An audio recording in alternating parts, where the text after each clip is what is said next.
Welcome everyone. I hope you're all having an awesome day, and thank you so much again for making CKRZ a part of your day. Coming up next, we have our weekly updates from Six Nations elected chief Mark Hill. Welcome, Mark. Thank you for having me again. Al, how are you? Not bad, staying well, thank you. I hope you are too. Good, thank you. So again, I hope this message finds you safe and healthy at home. I want to again provide my weekly updates. And to start, I guess I'll open up with that we do now have 3 active cases of COVID in our community.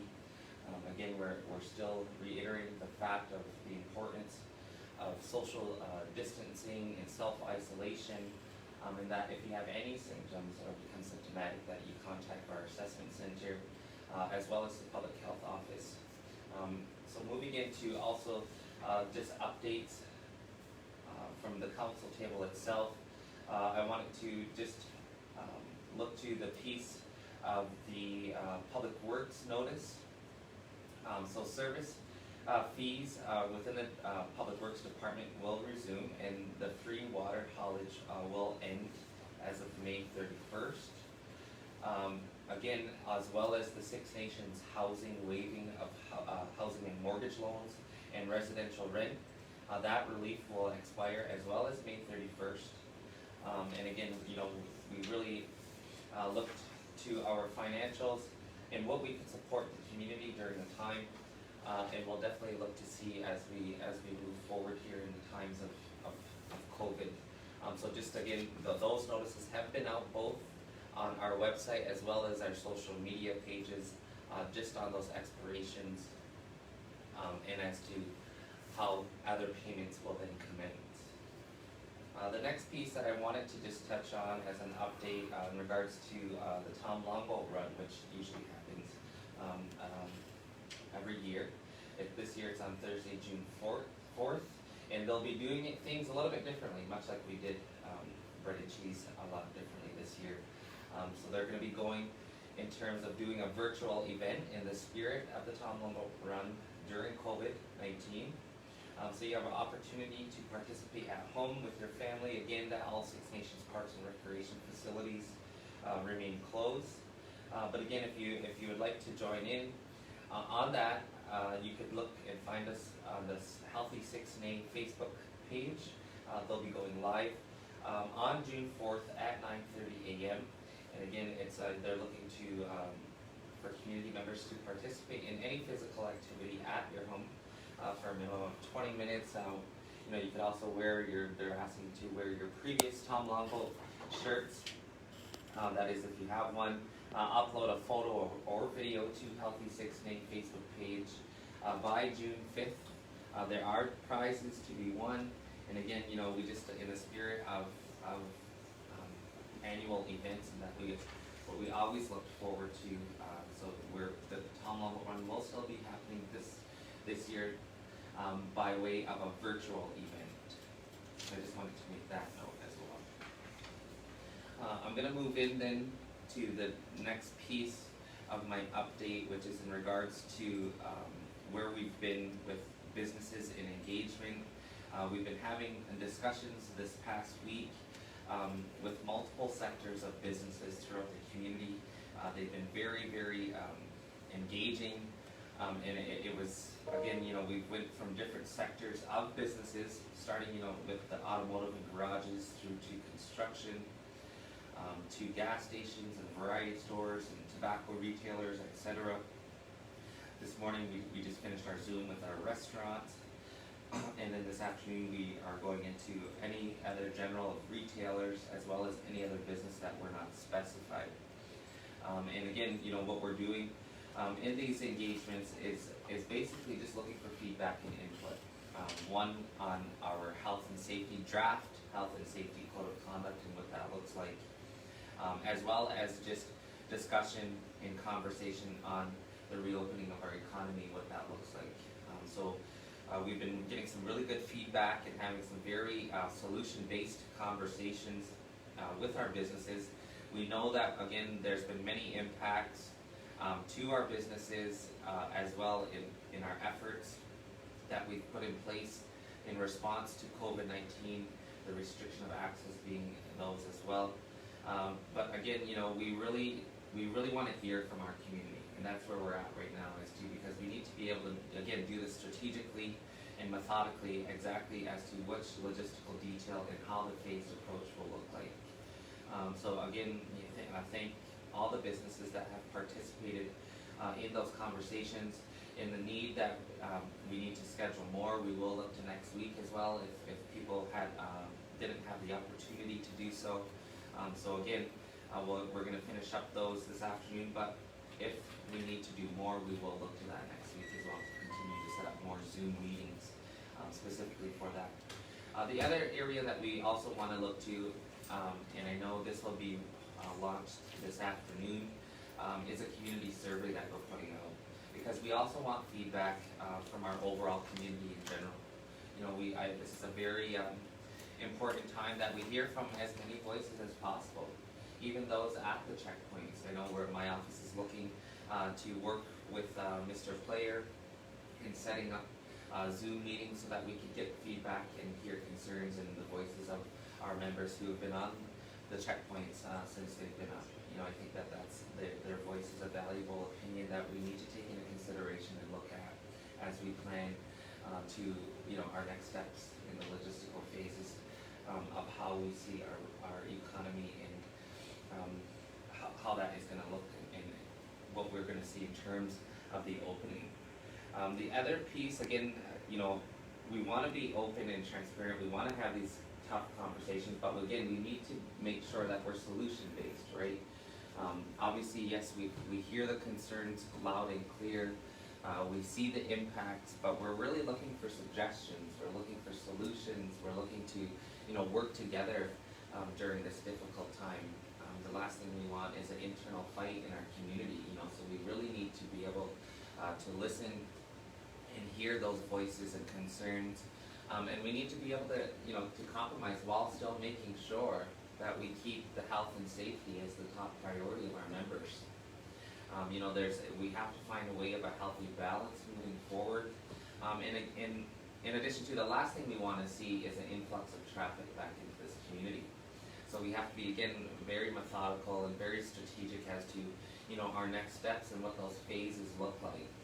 I think, as we move forward to that piece, you know, that's not saying, you know, we don't want to see the checkpoints all down at one time. So I'll be clear at that point that, you know, the checkpoints will not be coming down at this time. But we will be going into a phased approach to get our businesses prepared and ready as much as we can and support them in terms of the measures that have to be in place. You know, as you see some businesses, and we're grateful to those businesses who have already taken the necessary precautions, you know, 2 in a store at a time, practicing the social distancing, hand washing stations, installation of plexiglasses, you know, with the constant wearing of masks and constant hand washing, all of those things, you know, those businesses have taken, you know, into their own hands and have already started implementing these measures. So what we want to do is see that across the board for all businesses, and we want to be able to help and support those businesses in doing so. And that leads me into my next piece. I've been updating over these past 2 weeks the discussions in terms of what's been happening in council of a business relief fund. So council has passed a motion that we will be setting up specifically Six Nations Business Relief Fund. There'll be more details forthcoming as to, because again, you know, my office has been receiving multiple inquiries and questions regarding, you know, that type of support. As we know, and I've mentioned before, the announcement from the federal government in regards to Indigenous businesses, you know, we've seen challenges within the criteria of being eligible for those funds. Part of those challenges are, you know, if you're not registered with the Aboriginal Financial Institute, then you wouldn't be eligible. You know, if you're not registered with Canada Revenue Agency, again, you wouldn't be eligible. So all of those things, and you know, and that's why we've made it noted that, you know, our businesses don't have to comply or follow rules of the CRA. You know, and that's exactly what we're maintaining. And so, but where that leaves our businesses is left out of the eligibility for accessing those funds. So we're really still working on that piece to make sure that as many businesses here are able and eligible to access those specific funds from the federal government, which are administered through the Two Rivers Development. And so this fund, what I'm referring to, is specific from Six Nations Council to Six Nations businesses. And so, you know, we're looking at the logistical details behind what that looks like. It's not going to be a register, like you don't have to register to it. It will be an application process. Again, those details will be forthcoming. We want to see this out as quickly as possible because we know the businesses are in need of the now. You know, business people need help with rent payments. You know, as we approach the first phase and looking to reopenings, you know, some of the non-essential businesses, they'll need help with overhead costs. You know, we've had discussions amongst our conversations this morning of, you know, supplies and lack of PPE and masks and gloves and hand sanitizer and all of those items. So we're really looking to those, to that fund to hopefully offset some of those costs for businesses and that we can support those businesses during this time. So more information will be forthcoming. So I would ask that you stay updated on our social media pages as well as our website and continue to listen in on our weekly radio updates. Again, we're trying to work, our goal is to work with businesses. The last thing we want is, again, you know, to see that, because we know not everybody's going to agree too, right? So we want to be able to say, okay, let's have these hard conversations and let's come up with the best possible plan while keeping the health and safety of all of our members at the top. So again, very good conversations that have been had. The reopening of the economy is going to be a phased approach. Again, I want to reiterate the fact that the checkpoints will not be coming down. I know there has been rumors, you know, a specific date. We are looking to a specific date to begin the phased approach and what that phased approach looks like. So you'll see, again, the overall plan forthcoming. But in that, we also need to be weary of, you know, the possible, if we see a possible influx of cases, you know, we need to be able to look as to, you know, public health tracing, but we also need to have mitigation plans in place. So, you know, the next item that we're looking at is we all hear and see the potential of the second wave. And, you know, what experts are saying now is likely around the time frame in the fall. So, you know, I realize and know, and even myself, you know, I've wanted to get going and the weather's getting nicer and, you know, but we still have to be cautious of our actions and we still need to maintain everything that we've been putting in place, like our self-isolation and the calling the assessment center if you're symptomatic and, you know, constant hand washing and wearing of masks. The other piece that I wanted, just on that note of wearing masks, you know, some of the conversations that we've had also is, you know, we need to put the onus and responsibility back on consumers as well. So, you know, that was in part of our conversations this morning and yesterday and over the days is, you know, it may come to a point in time of, you know, it was a comment made from one of our business owners that, you know, there was like a no shoes, no shirt, no service type. It might have to get to a no mask, no service type, right? So we need to be able to put onus and responsibility back on each key stakeholder, and I think that's an important piece. But also, in addition, we need to continue having these conversations with the key stakeholders. And we've come up with some really good ideas and suggestions, and I think that's exactly what we need to do as a community right now, is just be respectful of each other's opinions, but also let's have solution-based conversations. That's, you know, we are really looking for the best possible plan, and, you know, we have the team to do that and look to that plan and what that phased approach looks like. But so that's where we are right now. Is, you know, we're finalizing the logistical details to each of the phases. That information will be forthcoming once, again, we do all of our engaging with community and receive feedback from, again, if we have to set up more Zoom video conference meetings next week, we will. Again, we're looking to our communications department to maintain and look to our survey that's going to be out this afternoon So we're asking for community members' input and feedback on that survey. It's a very basic survey, 5 questions, shouldn't take much of your time. But again, we need to, I feel that it's very important that we receive this feedback and input from our overall community. Because again, that's gonna help in terms of the decisions that are being made. And I've always said this, that our people, when it comes down to it, they need to be a part of the decision-making process.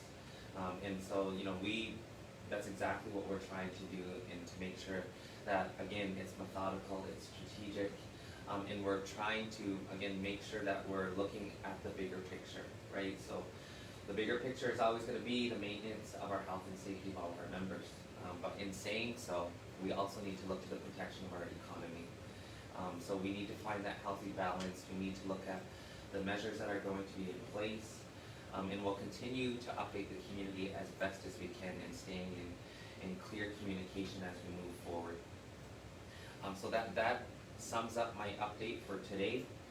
Again, if there are people who are businesses that have not had the opportunity to join any of the Zoom conference meetings, I ask that you contact my assistant, Kathy Mayer, at 519-445-2205, extension 3236, or you can email specialassistant@sixnations.ca, and we'll really look to those areas and look to set up more if we have to next week, so that we can get as much input and feedback on the overall health and safety code of conduct, as well as the reopening discussion. So thank you, Al, for having me in again to speak, and I look forward to providing the community with further updates as more information becomes available. So thank you, and Yahweh. Thank you, Chief Al. Have a healthy and safe week ahead. Thank you, you as well.